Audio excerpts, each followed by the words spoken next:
इंसान कहां से आया है और कहां जा रहा है? क्या इसका जीवन बेमकसद घटना है या इसके पीछे छुपा हुआ कोई गहरा राज है? इंसान पैदा होने से पहले कहां था और मरने के बाद कहां जाएगा? इस सृष्टि में हमारी असली जगह क्या है? ये सब सवाल हर किसी को कभी न कभी दिल में जरूर आते हैं। जिंदगी की भागदौड़ में हम इतना उलझ कर रह जाते हैं कि इन सवालों पर सोचने के लिए हमारे पास कोई फुर्सत नहीं रहती। लेकिन ये सवाल अपने अंदर ऐसी सच्चाइयां लिए हुए हैं जिन्हें जाने बगैर हमारा जीवन सार्थक नहीं। आइए इन सवालों के जवाब के लिए कई पहलुओं पर रोशनी डालें और ये वीडियो खत्म होने तक आप इन सब सवालों के जवाब जरूर जान लेंगे। ये सृष्टि इतनी विशाल है कि इसके एग्जैक्ट साइज का पता नहीं लगाया जा सका है। इसमें सैकड़ों अरबों गैलेक्सीज हैं और हर गैलेक्सी में सैकड़ों अरबों तारे हैं। हमारी पृथ्वी इस विशाल और लगातार फैलते हुए ब्रह्मांड का एक छोटा सा प्लैनेट है और इसे आज तक के रिसर्च के अनुसार अकेला रहने के काबिल प्लैनेट माना जाता है। यहां जिंदगी इस तरह फल फूल रही है कि ये अपनी मिसाल आप है। इसलिए ब्रह्मांड में पृथ्वी की खास जगह इसके साइज के कारण नहीं है, बल्कि जीवन को सहारा देने की क्षमता के कारण है। इस सिक्के का दूसरा पहलू इंसान की बनावट है। हम इंसान पृथ्वी पर बसेरा करने वाली सभी जीवित किस्मों से बहुत अलग हैं। सोचने और समझने की काबिलियत ने इंसान को बाकी प्रजातियों से बहुत आगे बढ़ा दिया है। ये बातें साथ जुड़कर हमें ब्रह्मांड में हमारी सही जगह के बारे में सोचने पर मजबूर कर देती है। या तो हम इस विशाल ब्रह्मांड में अरबों दूसरी गैलेक्सीज के बीच पृथ्वी जैसे छोटे ग्रह पर रहने वाले मांस और हड्डी के बेमकसद प्राणी हैं, या हम एक बहुत ही खास रचना है जो सोचने समझने की काबिलियत रखते हुए पूरी दुनिया को एक बड़े उद्देश्य से जोड़ती है। पृथ्वी पर इंसान के होने का असली मकसद और उसके जीवन की यात्रा के बारे में हमारे पास ज्ञान के दो सूत्र हैं, विज्ञान और धर्म। साइंस से हासिल किया हुआ मानव ज्ञान नजर आने वाली सृष्टि तक ही सीमित है और इससे आगे नहीं बढ़ सकता। साइंसदानों के अनुसार इंसानी जिंदगी की शुरुआत और अंत उसके इस दुनिया में पैदा और मरने के बीच ही सीमित है। पैदाइश से पहले और मरने के बाद की दुनिया साइंस की पहुंच से बाहर है। हालांकि ज्ञान का एक और सोर्स है, एक अनदेखी ताकत जो वक्त के बंधनों से आजाद है और नजरों की सीमा पर भी निर्भर नहीं करता। ये अनदेखी ताकत ब्रह्मांड का बनाने वाला है, जीवन और मृत्यु देने वाला, सही और गलत के बीच फैसला करने वाला, सबकी प्रार्थना सुनने वाला, सभी अच्छाइयों को समेटने वाला और सब पर दया करने वाला, पूरी इंसानियत का एक सच्चा ईश्वर। ईश्वर ने इंसान को बनाने से पहले सही और गलत की समझ वाले दो और प्राणियों को बनाया। पहला, स्वर्गदूत जो प्रकाश से बने होते हैं और उनमें कोई भूख या वासना नहीं होती है, वे केवल ईश्वर की आज्ञा का पालन करते हैं। दूसरा, जिन्नों को बनाया जो अग्नि से बने हैं और उनमें अच्छा और बुरा करने की चॉइस यानी फ्री विल रखी गई है। जिन्नात को पृथ्वी पर न्याय और शांति के सिस्टम को बसाने के लिए भेजा गया था, लेकिन उनकी प्रकृति के कारण, क्योंकि वे आग से बने थे, उन्होंने अपनी इच्छाओं और क्रोध में आकर पृथ्वी पर फसाद और हिंसा फैला दी। फिर ईश्वर ने एक खास रचना बनाई। ये इंसान था जिसमें अच्छाई और बुराई दोनों के गुण थे। इंसान को इतनी काबिलियत दी गई कि ये अच्छाई पर चलकर स्वर्गदूतों और फरिश्तों से भी ऊंचा उठ सकता था और बुराई के रास्ते पर चल के शैतान से भी नीचे गिर सकता था। शुरू में ईश्वर ने इंसान के शरीर को एक सांचे में ढालकर उसमें आत्मा प्रवेश कर दी और सारी सृष्टि को इसके सामने झुकने का आदेश दिया। पूजा के लिए नहीं, बल्कि सम्मान के लिए। एक स्वर्गदूत को छोड़कर सभी देवदूत झुक गए। एक जिन जो पहले बहुत पवित्र था, लेकिन उसके दिल में घमंड बसा हुआ था और वो खुद को मनुष्य से बेहतर समझता था। इस अभिमान में आकर उसने ईश्वर की बात नहीं मानी और इस तरह वो ईश्वर की दया से बाहर निकाल दिया गया और राक्षस बन गया। उसने ईश्वर के दरबार में मोहल्लत की भीख मांगी ताकि वो साबित कर सके कि मनुष्य विशेष नहीं है और ईश्वर की नाफरमानी करेंगे। जब उसे मोहल्लत दी गई तो उसने इंसानों से बदला लेने की कसम खाई और मानव जाति का दुश्मन बन गया। भगवान ने जो पहला इंसान बनाया था उनका नाम आदम था, जिससे आदमी शब्द आता है। ईश्वर ने आदम को उनकी पत्नी हव्वा के साथ स्वर्ग में रखा। वहां उन्हें एक खास पेड़ के पास जाने से मना किया गया था जो सिर्फ उन्हें परखने के लिए था। शैतान ने आदम और हव्वा को चकमा देकर उस पेड़ का फल खाने पर आमादा कर दिया।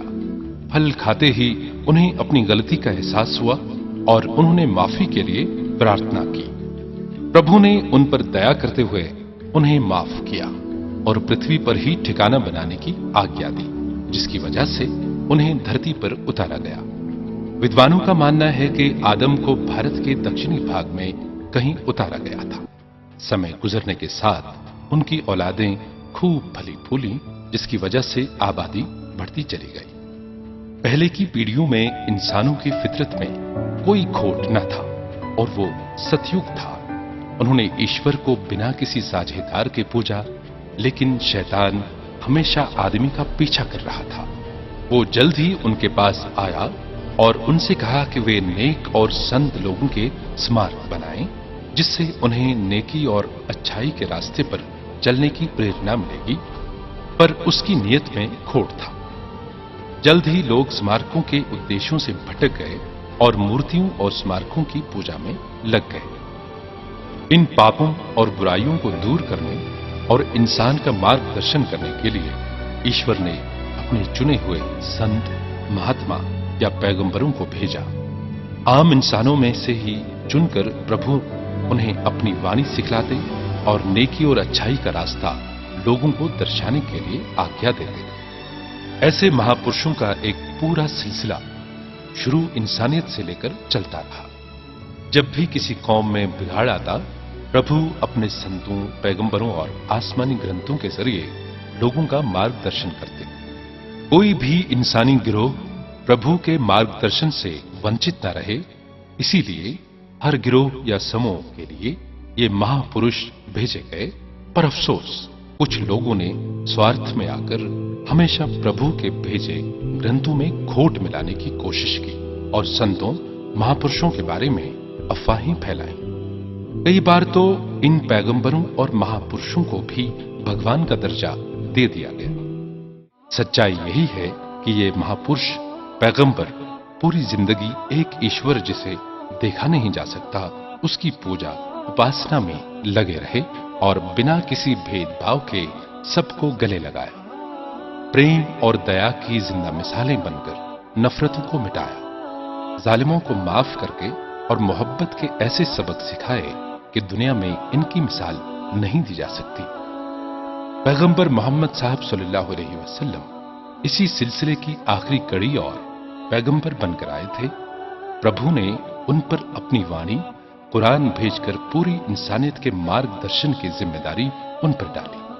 उन्होंने पिछले सारे संतों, महापुरुषों, पैगंबरों को इज्जत देते हुए खुद को उनका भाई बताया और पिछली आसमानी किताबों, ग्रंथों का आदर किया। ईश्वर ने कुरान में इंसानी जिंदगी के मकसद और अहमियत दोनों पर गहराई के साथ रोशनी डाली।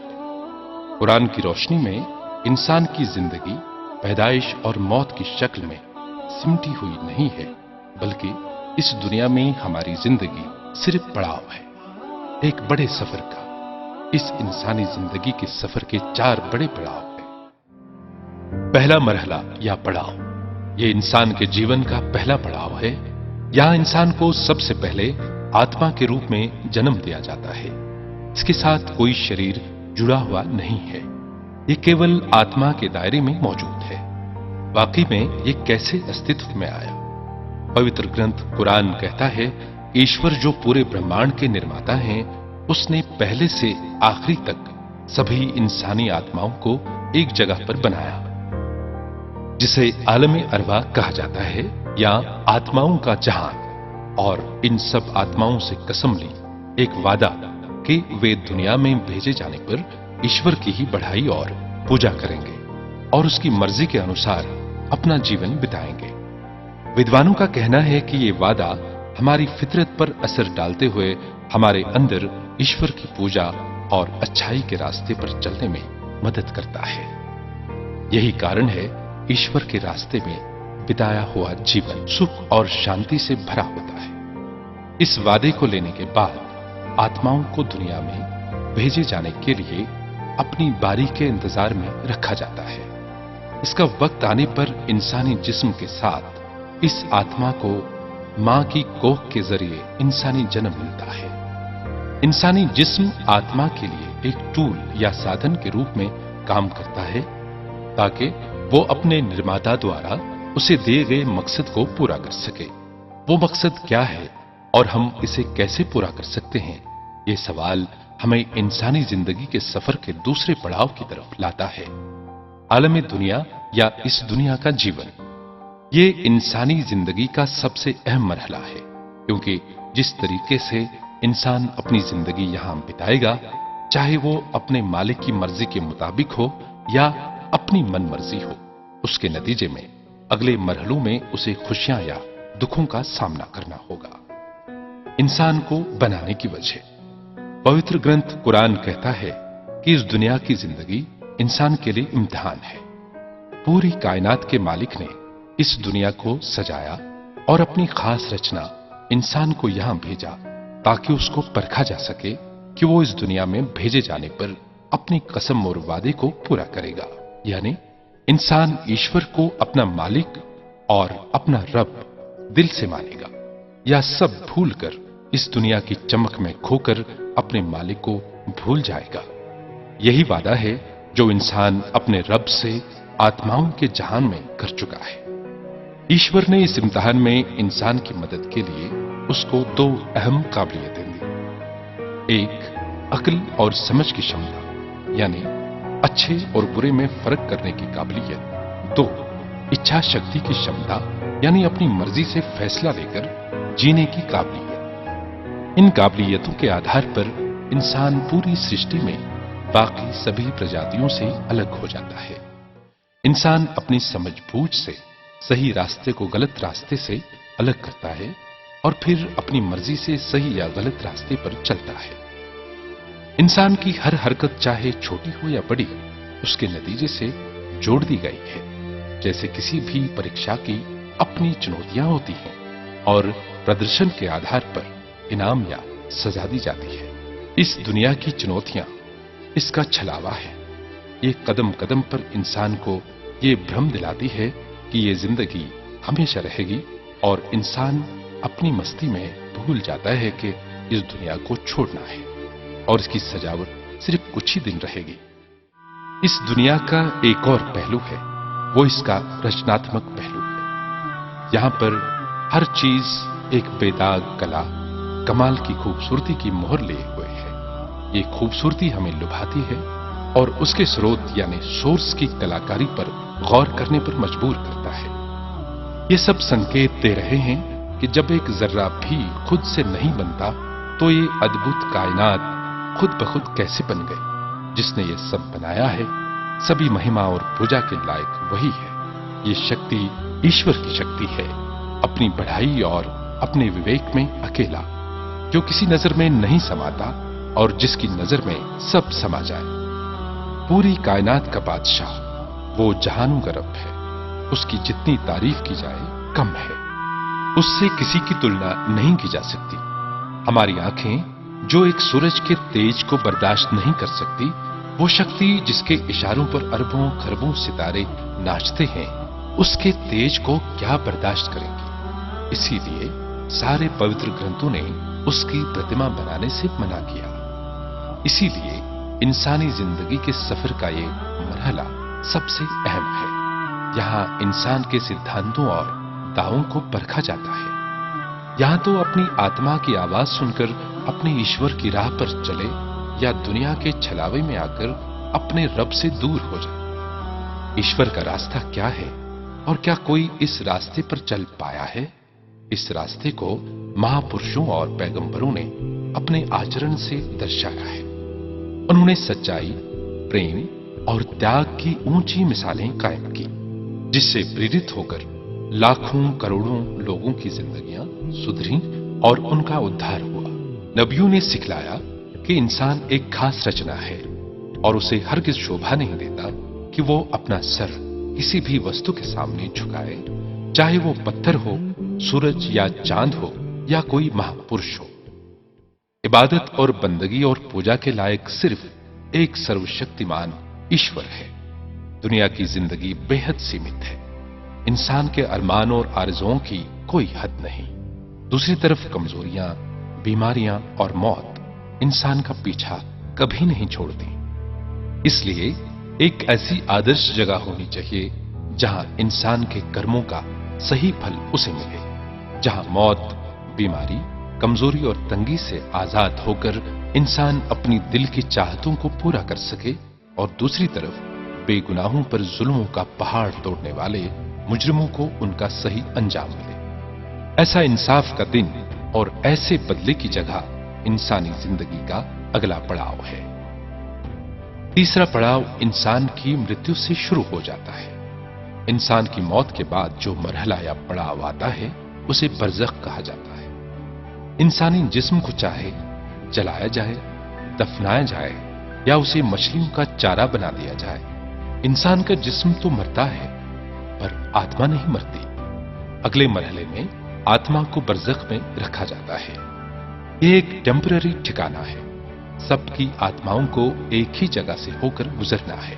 अगर इंसान ने दुनिया में ईश्वर की वाणी सुनकर उस पर अमल किया और पैगंबरों के रास्ते पर चला तो उसके लिए बरज़ख फैला दी जाएगी, जितना कि नजर दूर जा सकती है, और जन्नत या स्वर्ग से ठंडी हवाएं आकर उसे तरोताजा रखेंगी। लेकिन अगर इंसान इस दुनिया के छलावे में आकर अपने रब को भुला बैठा और ईश्वर की सच्ची तालीम से मुंह फेर लिया तो उसके लिए बरज़ख इतनी तंग कर दी जाएगी कि उसकी पसलियां आपस में उलझ जाएंगी और जहन्नम या नरक से तपती हुई आग उसे आने वाली सजा की याद दिलाती रहेगी।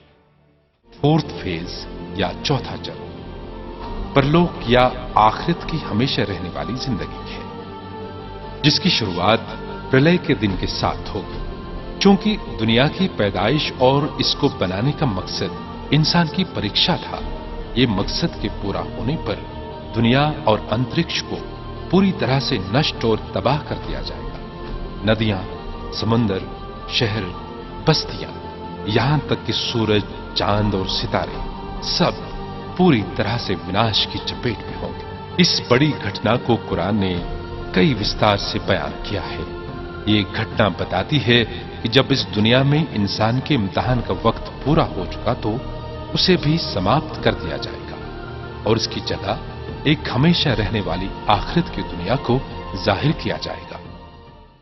इस परलोकी दुनिया का मकसद इंसान को उसकी दुनिया में किए हुए कर्मों का पूरा पूरा बदला देना है। इसीलिए इसे बदले का दिन भी कहा जाता है। इनाम और सजा दोनों ही एक आदर्श न्याय की अदालत में दिया जाएगा। इसका जज खुद ईश्वर होगा और सबूत के तौर पर इंसान की जिंदगी के हर छोटे बड़े कर्म को पेश किया जाएगा, क्योंकि ईश्वर ने इंसान को एक बहुत ही खास मकाम दिया। इस दुनिया में हम देखते हैं अच्छाई और बुराई का नतीजा फौरन नजर नहीं आता। झूठ बोलने पर मुंह में दर्द नहीं होता और किसी का माल हड़प करके खाने से पेट नहीं दुखता। कानून अक्सर मालदारों की जेब में होता है और मुजरिम खुलेआम सड़कों पर घूमते हैं, लेकिन मालिक की अदालत में यह सब नहीं होगा। कोई गवाहों को खरीद नहीं सकता, क्योंकि इंसान के शरीर के अंग खुद उसके खिलाफ गवाही देंगे। जैसे कि कुरान में ईश्वर खबर देते हैं, आज हम उनके मुंह पर मोहर लगाएंगे और उनके हाथ हमसे बात करेंगे और उनके पैर उनके कामों के गवाह बनेंगे। कर्मों का रिकॉर्ड एक किताबी शक्ल में उसे मिलेगा जैसा कि पवित्र कुरान ने फरमाया, और उस इंसान से कहा जाएगा जिसका हिसाब चल रहा होगा, अपना कर्मों का लेखा जोखा पढ़ो, आज तुम खुद ही अपना हिसाब लेने के लिए काफी हो। इस दुनिया में नेक और बद मिले जुले रहते थे, पर उस दिन कहा जाएगा, ऐ गुनाहगारों, तुम अलग हो जाओ नेक लोगों से। इसके नतीजे में दो समूह उभर कर आएंगे। पहला गिरोह, जिन्हें ये रिकॉर्ड दाएं हाथ में सौंपा जाएगा, जबकि वो इसकी उम्मीद कर रहे थे, क्योंकि उन्होंने दुनिया में ही ईश्वर की बात खुशी से मानकर अपनी ताकत के हिसाब से नेक कर्म किए। उन्हें क्षमा और कृपा के साथ स्वर्ग की खुशखबर मिलेगी।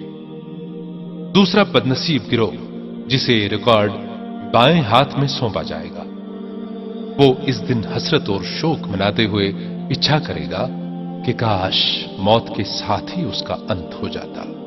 दुनिया में उसने इस दिन को झुठलाया था, घमंड और अपनी जवानी के नशे में ईश्वर और पैगंबरों की तालीम को ठुकरा दिया था। पर आज रुसवाई और अफसोस के सिवा इसके हाथ कुछ ना आएगा। इसे दर्दनाक सजा की खबर सुना दी जाएगी। फाइनल स्टेज यानी आखिरी मरहला, हिसाब किताब के बाद दोनों गिरोहों को अपनी आखिरी मंजिल पर ले जाया जाएगा, या तो जन्नत और हमेशा का सुकून और सुख शांति, या फिर जहन्नम और हमेशा की सजा। स्वर्ग या जन्नत आराम और सुकून की जगह है। दुनिया में की हुई मेहनत, ईश्वर के रास्ते पर चलने का सिला इंसान को मिलेगा। ये आदमी का मूल और असली घर है। यहां इंसान की हर इच्छा और कामना पूरी कर दी जाएगी, और इससे भी ज्यादा। इसमें मेवे, फल और सभी प्रकार के भोजन हैं। हीरे, मोती और जवाहरात के घर, दिल लुभाने वाले सुंदर जीवन साथी और हमेशा रहने वाली जवानी। ना इंसान को कोई बीमारी लगेगी, ना ही किसी भी चीज से डर या खतरा। वो रब की मेहमान नवाजी की जगह हो। ना थकावट होगी, ना उकताहट, क्योंकि जन्नती लोगों के लिए एक के बाद दूसरे दिल बहलाने के खेल और मनोरंजन होंगे। हर इंसान बेहद खूबसूरत होगा, और किसी के दिल में किसी के लिए भी कोई नफरत या जलन के जज्बात नहीं होंगे। प्रभु हमेशा के लिए अपनी रजा और खुशी का ऐलान इन लोगों के लिए कर देंगे।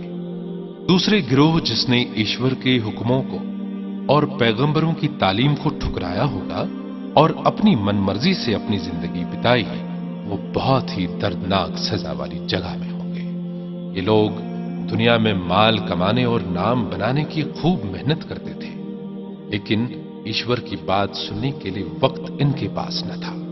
न कोई दोस्त, न कोई सिफारिश, और न ही कोई मददगार इनके काम आएगा। खाने के लिए कांटेदार फल, जिनके कांटे गले में फंसकर गले को छील देंगे, और पीने को पस और उबलता हुआ पानी। न कोई आराम होगा और न ही कोई सुकून होगा।